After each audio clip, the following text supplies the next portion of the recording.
Excellencies, ladies and gentlemen, first of all, I would like to thank the Indian Foundation and the host, Sri Lanka, for hosting this very important conference. My talking will focus on the potentials of strength, weakness, challenges, or opportunity and threat on the prospect of peace in Indian Ocean. Now on the potential strength for peace. Number one, war and peace has long been part of the history in Indian Ocean.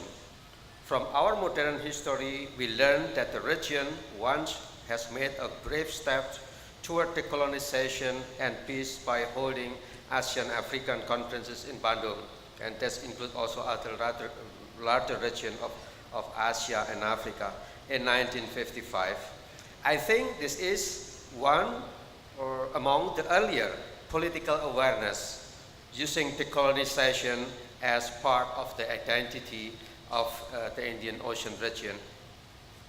Number two, economic ties have been developed by kingdoms 2,000 years ago. Kingdom of Chola with the kingdom in Sumatra, for instance, Sriwijaya, and later on among the colonial powers, the Dutch East Indies and other colonial powers in the region, and at the latter stage by the nation states in Indian Ocean. So this is about 2,000 years of connectivity on economics and culture as well. Now we have Silk Road in Indian Ocean, but we should not forget that we also have Cinnamon Road, we have Cotton Road, and many roads in Indian Ocean. That means from the very beginning, Indian Ocean is an open for navigation, Indian Ocean is open for trade, and this is good for the development of the community in the very region. Number three, cultural ties developed by people-to-people direct contact since 2,000 years ago as well, or perhaps longer. So you can find Hindic letters, for instance, as the Indian legacy in our history in Indonesia, as far as the island of Sumatra, Java, Borneo, and Sulawesi. And this is, we also have temples, and this indication without connectivity and culture and people, there won't be such evidence like what we have today. Now at the same time, diaspora also play important roles in our community in Indian Ocean. We have Indian diaspora in Indonesia, we have Sri Lankan diaspora in Indonesia, African, Chinese, and many others in our country. And there is also Malay or Indonesian diaspora in South Africa, in India, in Sri Lanka, and elsewhere. If we need to learn about pluralism of our region, then we can learn from this diaspora, which is already part of our community. All should be cultivated as a foundation of peace in the Indian Ocean. Now, on weakness or challenges. Number one, peace should be based on welfare and social justice, and the two are to be attained through economic development.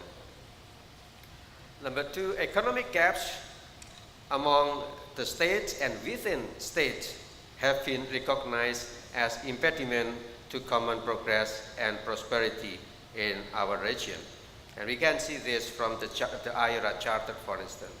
We have country with a GDP of more than 2 trillion US dollar, but also a country with less than a couple of billion US dollar. If we look at the data from UNCTAD, for instance, there is a gap.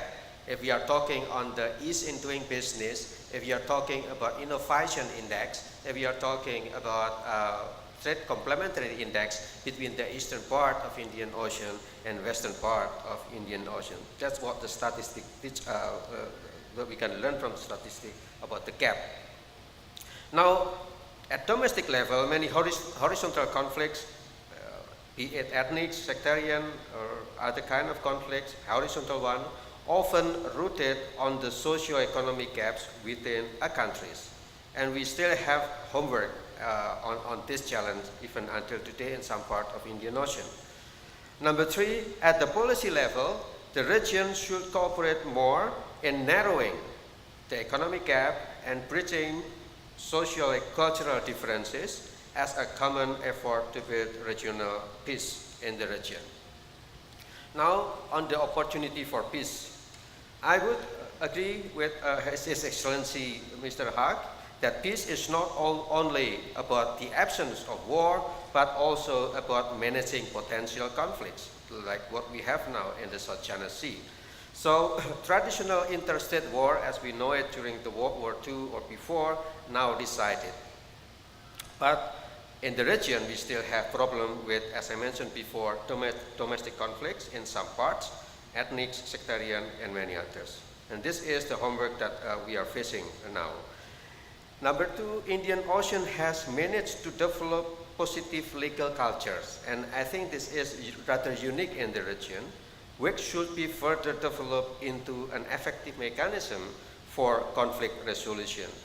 I just come across the data from the ICG website. This is the data about judgment, about adversary opinion, and orders by the ICG. So as far as concerned parties in the Indian Ocean, there are at least about 10 or 11 cases from 1947 to 2016. There are cases involving Marshall Island and India, Cambodia and Thailand, Australia and Japan. I think it's on Wuling in Antarctic. Between Malaysia and Singapore on Petrat Branca or Batu Putih case, between Malaysia and Indonesia on Likitan and Sipadan, Pakistan against India, and so on. But the unique thing is that we brought things to the court make decision or legal advisory opinion, and we respect it. So I think this is a good prospect for legal mechanisms and conflict resolution in the Indian Ocean. Indonesia is the case in point. We have quarreled with Malaysia. We brought the case in the court. We lose the case in the court, and we respect the court decision. And also the case with Malaysia and Singapore. So if you look at the map, for instance, comparing Indian Ocean and the South China Sea region, Indian Ocean is very clean. There is no overlapping jurisdiction in Indian Ocean, while people in South China Sea is struggling now to have a political solution, peaceful solution on that particular overlapping jurisdiction. Now, if I may, number three is the gradual and evolutionary inclusive regional architecture should be and has been developed to maintain and strengthen peace in the region that a couple of speakers previously has mentioned, and IRA is one of them. Now, with regard to the last one is on the threat. Now, number one, as far as the threat is concerned, there are still a potential threat in the peace in the region, stemming from political violence and natural disasters, since they are also disruptive to the economic development. Now, from the data in 2015, I see that the unique division, as far as the western part of Indian Ocean is concerned, then we still have problem with political violence, like in some part of Africa or Middle East.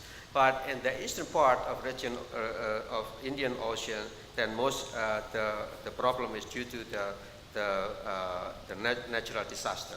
So, for instance, millions of people has been displaced in India, Indonesia, Myanmar due to cyclone or other form of natural disaster, and hundreds of thousands more in the western part of Indian Ocean is because of conflicts in the part of Africa or Western Asia.